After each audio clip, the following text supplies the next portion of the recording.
Kini nga katukuran sa pasilidad hayan maghatag og mas halapad nga oportunidad sa BMMPC sa ilang operasyon ug produksyon sa kape.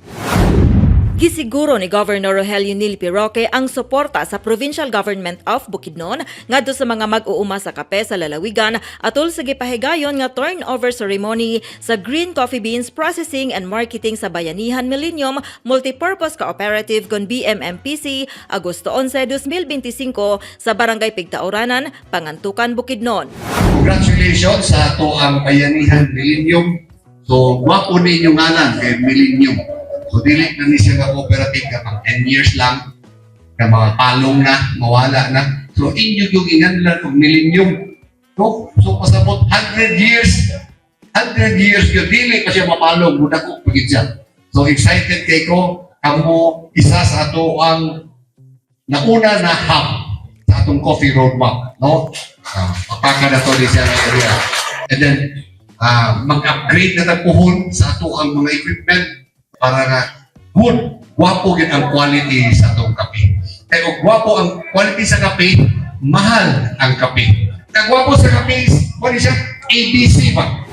Ang Green Coffee Beans Processing and Marketing gipondohan og sobra 36 million pesos sa Department of Agriculture Philippine Rural Development Project uban sa suporta sa uban pang ahensya sa kagamhanan. Kini sa tinguha nga mapataas ang kahimtang sa panalapi sa target beneficiaries nga mag-uuma pinaagi sa usa ka sustainable and financially stable nga tagdumala kinsa magahatag sa dekalidad nga green coffee beans ngadto sa mga target nga mga konsumante, industriya ug sa komunidad. Today is truly a wonderful occasion, not just a turnover ceremony, but a celebration of the combined hard work, perseverance, and dreams of each and every one of us.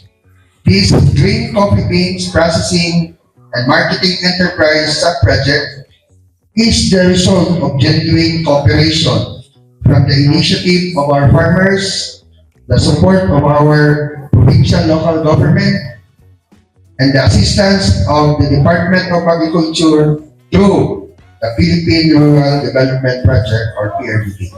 Na isa po karon nga programa gyud sa DA mao ang coffee gyud, coffee and cacao.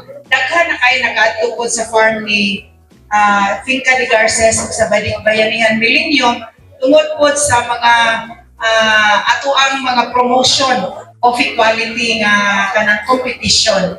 O ako pong ibalita ninyo di ay, aside sa Bayanihan Millennium, kahapon na atay gihimo nga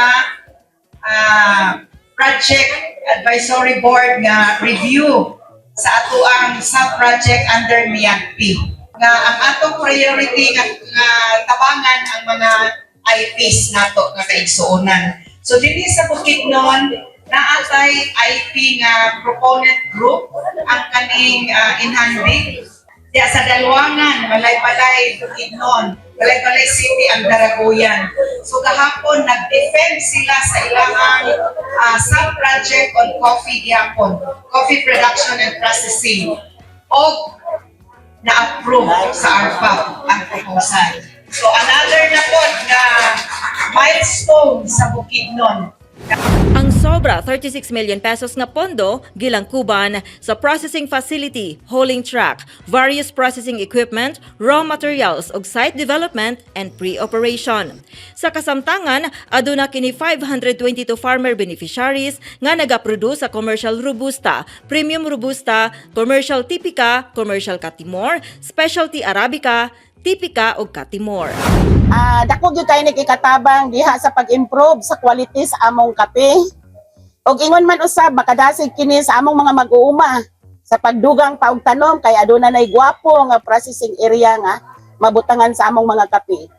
Ug makadugang usab kani og income no sa ato ang mga kaigsuonan dinhi nga nagpalibot sa ato ang Kalatungan Mountain.